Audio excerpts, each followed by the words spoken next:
espante. Tudo passa, só Deus não muda. A paciência tudo alcança, nada te falta com Deus no coração. Só Deus te basta.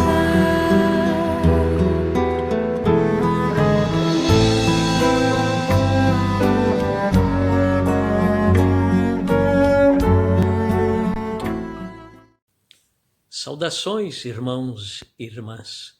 Que a paz de Jesus faça morada em nossos lares.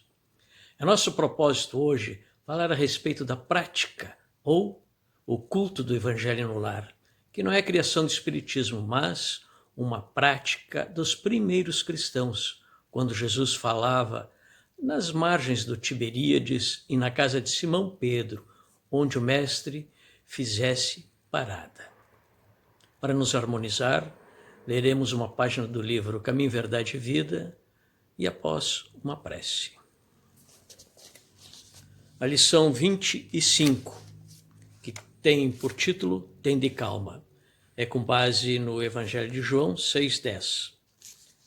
E disse Jesus: mandai assentar os homens.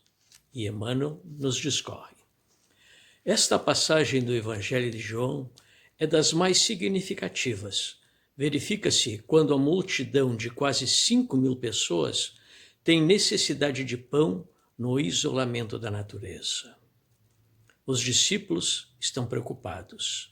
Felipe afirma que 200 dinheiros não bastarão para atender à dificuldade imprevista.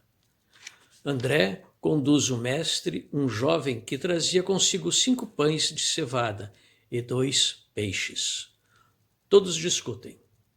Jesus, entretanto, recebe a migalha sem descrer de sua preciosa significação e manda que todos se assentem, pede que haja ordem, que se faça harmonia e distribui o recurso com todos maravilhosamente.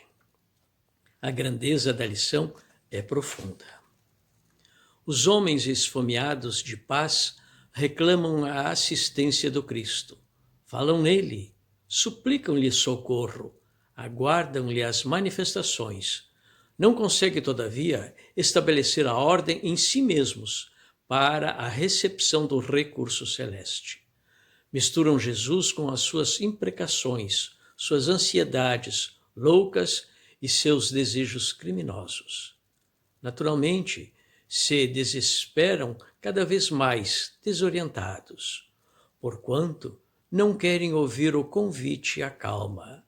Não se assentam para que se faça a ordem, persistindo em manter o próprio desequilíbrio. Oremos. Agradecemos ao Pai pela vida.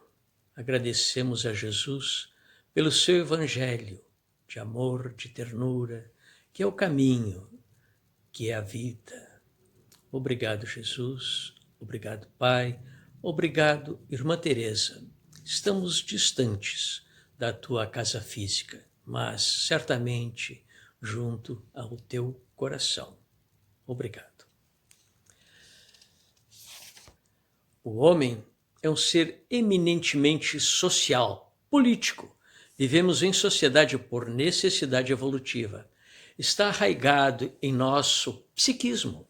Deste organismo vivo, pulsante, heterogêneo e em constante metamorfose, que é a sociedade, a célula mais importante é a família, pois nela são gerados e educados os indivíduos formadores da sociedade. É na família onde os espíritos reencarnantes se reúnem para experienciar nova oportunidade evolutiva, onde os caracteres morais são firmados e enraizados. Se nos bancos escolares recebemos a instrução intelectual que tratam das leis da matéria avançando assim a nossa inteligência, porém, é na escola do lar, onde ele, o espírito reencarnante em nós, aprendemos as leis da moral, da ética e do amor. A propósito, Emmanuel, no livro O Consolador, respondendo à questão 120, que pergunta: pode existir inteligência sem desenvolvimento espiritual?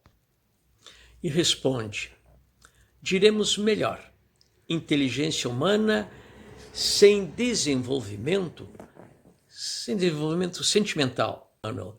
Melhor, inteligência humana sem desenvolvimento sentimental, porque nesse desequilíbrio do sentimento e da razão é que repousa atualmente a dolorosa realidade do mundo. E este livro foi escrito em 1940, início da Segunda Grande Guerra. Mas ele nos parece de uma atualidade estonteante. Tudo na criação divina, equilíbrio, harmonia. Assim também deveria ser o nosso planeta. Quando a humanidade for equilibrada em razão e sentimento, intelectualidade e moralidade, o nosso planeta então terá esse equilíbrio e essa harmonia.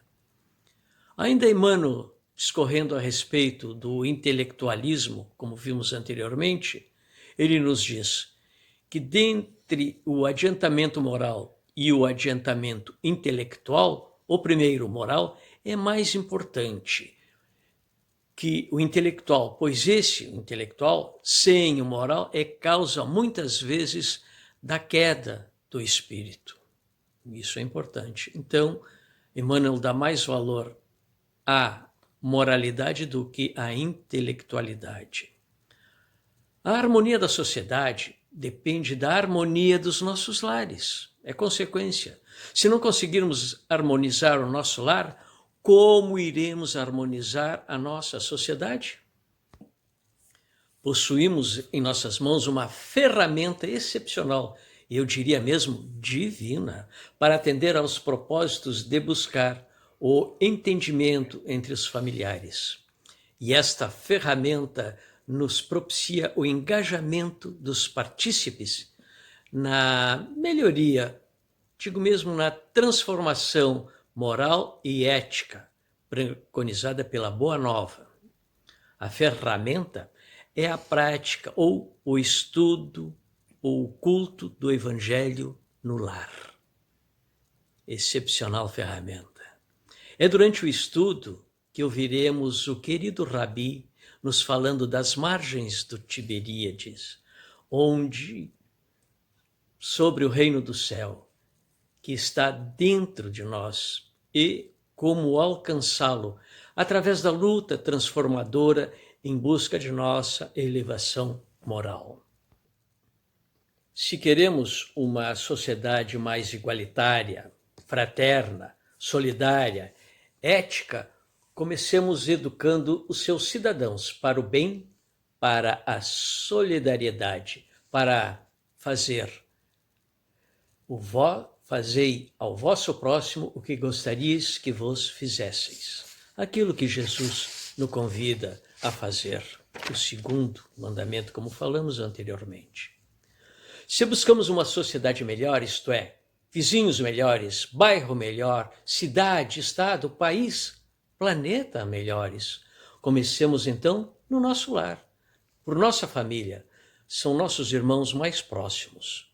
Somos os responsáveis pela formação dos cidadãos componentes dessas sociedades e que se encontram sob nossa guarida, como pais ou responsáveis terrenos que somos por eles. Os pais são os responsáveis pela educação moral e religiosa dos seus filhos. Alguém poderá contrapor, afirmando que nós não podemos contrariar o livre-arbítrio de ninguém. E isso concordamos. Mas um jovem, até mais ou menos a pré-adolescência, ainda não possui parâmetros para tomar uma decisão tão importante qual seja a religião a seguir. Mostramos Jesus e o Evangelho ao jovem e depois ele decidirá que rumo tomar de acordo com seu livre-arbítrio, com sua madureza psíquica. Lembremos-nos do que nos alerta Santo Agostinho no Evangelho segundo o Espiritismo, quando diz: lembrai-vos de que cada pai, a cada mãe, Deus perguntará: que fizestes do filho confiado à vossa guarda? Lembremos-nos que antes de ser nossos filhos, estes espíritos foram criados por nosso Pai, por Deus. Então, este é um conjunto que faz necessário, digamos, o Evangelho no lar. São quesitos que transformarão com certeza a família. Mas, além disso, há os benefícios do Evangelho no lar. Conta-nos André Luiz, que é o repórter do mundo espiritual, no livro Os Mensageiros, capítulo 34, ditado a Francisco Cândido Xavier, que numa dessas visitas que ele fazia à crosta, nessa visita acompanhado de Aniceto, o instrutor, e mais André, também aprendiz, então eles iriam pernoitar numa residência. Mas ele se surpreendeu muito porque havia algumas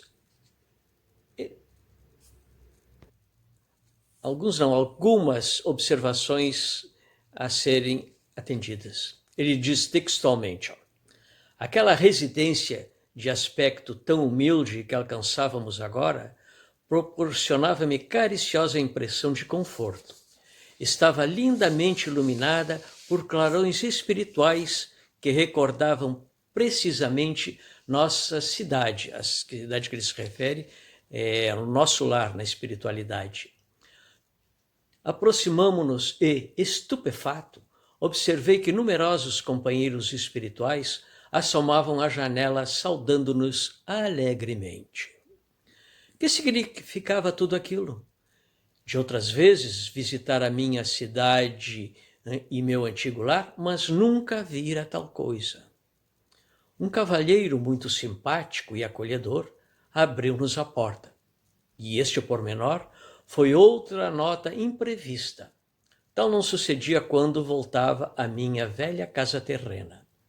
As portas cerradas não me ofereciam obstáculo. Ali, porém, vigorava um sistema vibratório de vigilância que eu não conhecia até então.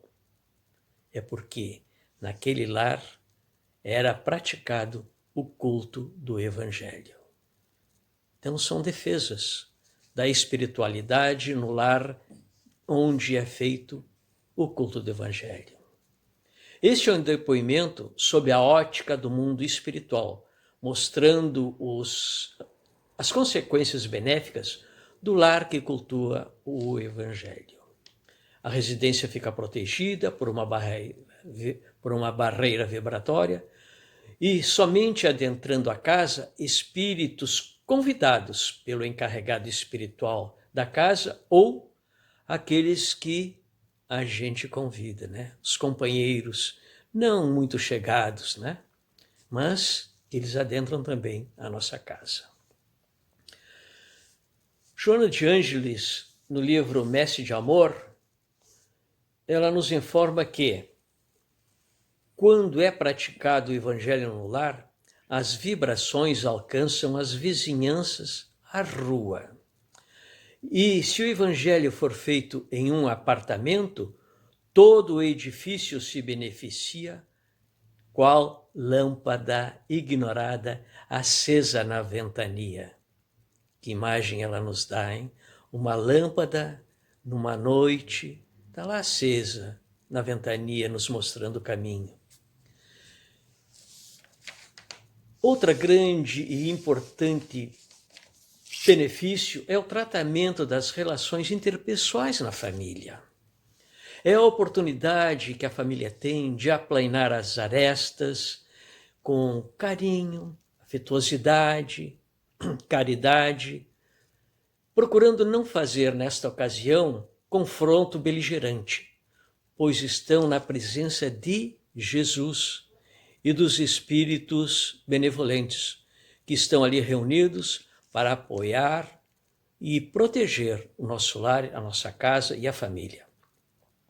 É a oportunidade de aplicar os ensinamentos evangélicos nas relações familiares, como o perdão, a tolerância, a humildade, a gentileza, a caridade, a indulgência, a benevolência.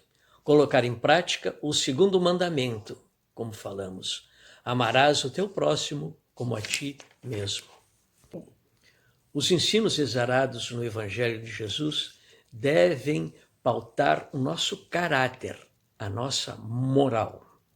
Estudando o Evangelho, podemos verificar onde deveremos transformar os nossos maus pendores, transformá-los em oportunidades redentoras, de mudança de atitude, buscando a nossa melhoria moral. Afinal, quem é o nosso modelo e guia?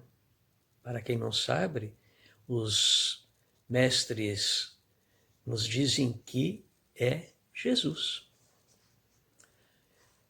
Outra citação de Joana, ela nos esclarece: num lar lucilado pela oração em conjunto, onde, a par do exemplo salutar dos cônjuges, a palavra do Senhor recebe consideração e apontamentos superiores, ao menos periodicamente.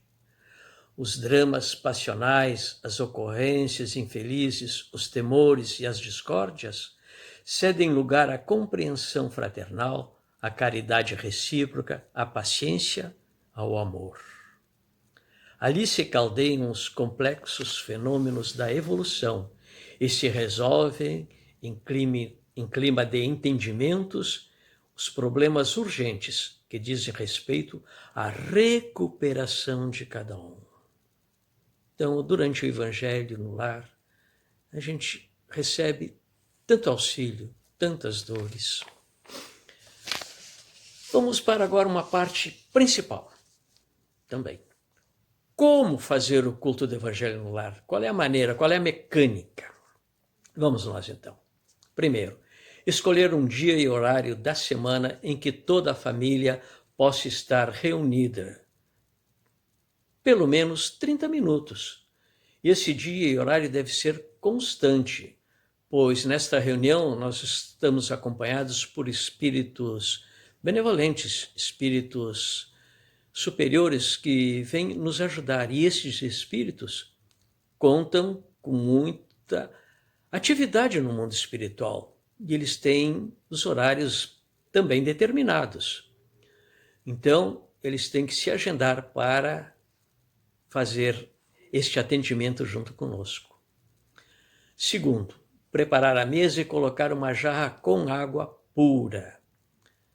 Se for possível, colocar também copos individualizados, um para cada participante da mesa, para que, quando for magnetizada a água, será magnetizada em decorrência da necessidade de cada um. É uma maravilha isso, não é, gente? 3. Iniciar a reunião com uma prece simples e espontânea, agradecendo a Deus pela vida e pedindo a Jesus suas bênçãos e agradecendo também a presença dos amigos espirituais. 4. Realizar a leitura do Evangelho segundo o Espiritismo de forma clara e pausada, em voz audível, para que os presentes possam refletir a respeito. Nós podemos fazer essa leitura desde o início ou podemos fazer aleatoriamente. Se for aleatória, por vezes, vai se repetir um determinado trecho ou capítulo. Não vamos pulá-lo, não. Com certeza é por necessidade nossa que aquele capítulo veio novamente, para a gente refletir bastante. 5. Tecer comentários e reflexões sobre o texto lido de forma breve, convidando os demais participantes para fazer também os seus comentários, evidenciando o ensino moral aplicado à situação do dia a dia que a família tem ou a comunidade. Evitar que as reflexões descambem para acusações mútuas entre os participantes, como já falamos anteriormente. Esclarecemos que o momento é de aprendizado e que a caridade do perdão é sempre bem-vinda. Após as reflexões, pedir pelo próprio lar, pelos parentes e amigos e por todos que estão ligados à família, encarnados e desencarnados. Pedir pela comunidade, por todos que governam e administram, pela cidade, pelo Estado, pelo país, pela paz, pelo planeta. E, finalmente, pedir que a água seja fluidificada, ou melhor, magnetizada pelos bons espíritos. Sétimo, por fim, prece de encerramento. Deve ser simples, sincera, do coração, espontânea, agradecendo a Deus, a Jesus, aos bons espíritos, aos espíritos protetores, aqueles presentes, encarnados e desencarnados, na reunião. Após a prece final, beber a água magnetizada. Esta é a mecânica do Evangelho no Lar. Há sempre dúvidas. Por exemplo, podemos ler outros livros a não ser o Evangelho? Podemos. Livros evangélicos. A série Fonte Viva, por exemplo, é bem-vinda. Outra dúvida. Na minha casa, só eu sou espírita. Posso fazer o Evangelho do Lar sozinho? Sozinho não. Porque nunca estamos sozinhos, sempre estamos acompanhados. Né? Mas é claro, é óbvio, podemos fazer o Evangelho solitariamente, em solo. Às vezes, não temos lugar na casa para fazer. Já sabemos de amigos espíritas que procuram o banheiro para fazer o Evangelho, gente. Nem por isso o Evangelho vai ser bem recebido pelo mundo espiritual. Com certeza estaremos bem acompanhados. Esse estudo que a gente faz sozinho, a gente deve fazê-lo também em voz audível, porque pode acontecer que espíritos não muito altos sejam convidados a participar deste Evangelho conosco. E então, eles ainda não conseguem ler o pensamento, mas então têm que ouvir a palavra dita. Mas vamos maneirar com a altura desta palavra para que os passantes não entendam que nesta casa há algum deslocado lá falando sozinho. Posso trocar o horário ou o dia do culto? Podemos, claro. A prática é com dia e hora pré-determinado, como vimos, né? Porque os espíritos benfeitores têm os seus afazeres no mundo espiritual. Mas podemos trocar, sim, dia e hora na prática do Evangelho, desde que isto não se torne uma constante, para que seja mudado semana a semana. Ao final da prática evangélica, avisar aos participantes encarnados e desencarnados que o próximo culto se dará em dia e horário tal, para que também os espíritos benfeitores se organizem para a nova reunião. Outra dúvida. Estou no trânsito, em viagem no dia do Evangelho. Como proceder? Faça uma prece, uma reflexão, mentalize o lar, irradie pedindo proteção como se estivesse em casa. É um Evangelho, não deixa de ser. A prece, a irradiação. Se estamos em férias, vamos procurar fazer o Evangelho no dia e hora aprazados. não vamos, estamos em férias do corpo, mas o espírito, ora, esse nunca tira férias, né? As crianças podem participar? Outra dúvida? Claro, sim, é a resposta, e devem. Para contar com a atenção das crianças, devemos adequar o tempo à sua faixa etária, né? Para que o culto não se torne motivo de aborrecimento e transtorno para os menores.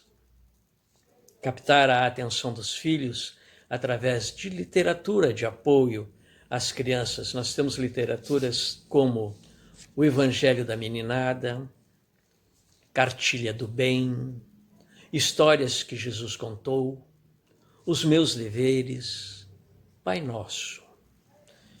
E na internet temos alguns sites sérios, espíritas, com atividades evangelizadoras para os jovens, isso dividido segundo uma faixa etária.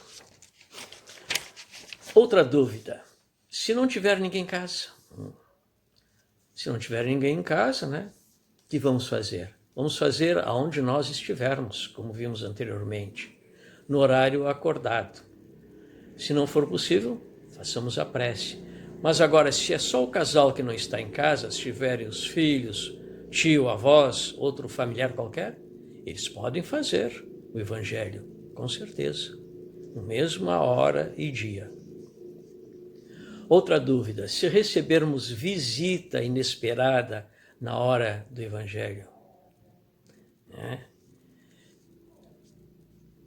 Convidar, então, o visitante para participar do Evangelho, porque nada é por acaso. Quem sabe aquele visitante não foi trazido ao nosso lar para justamente, se não pratica, praticar o Evangelho, conhecer ao menos o Evangelho no lar, como é feito o estudo do Evangelho, como é feito o convite a Jesus à nossa casa. Mas, se a pessoa for refratária, não quer fazer, a gente pede licença a ela, faz o Evangelho, diminui um pouquinho o horário e dá, então, atenção à visita. Outra coisa, durante a prática do Evangelho, é muito bom, necessário mesmo, desligar os celulares para que eles também não interfiram na boa prática. Agora, evitar. O que devemos evitar? Evitar até não é bem o termo mesmo seria não permitir.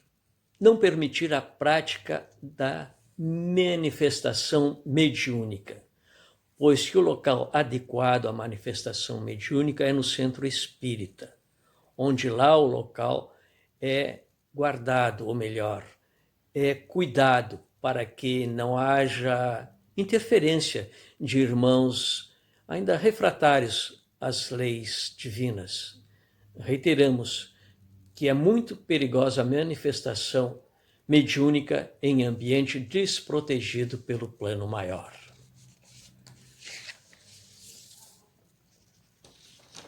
Concluímos então que o culto do Evangelho no lar traz harmonia e compreensão das leis divinas e, principalmente, a visita do Divino Amigo, Jesus, ao menos uma vez por semana, né? Seria ótimo se a gente pudesse fazer este Evangelho mais de uma vez na semana, que nós seríamos os mais beneficiados. Pensemos nisso. Agradecemos ao Pai, a Jesus, a Irmã Teresa, todas as benesses recebidas. E a todos que nos ouviram pelos canais da mídia, o nosso muito obrigado.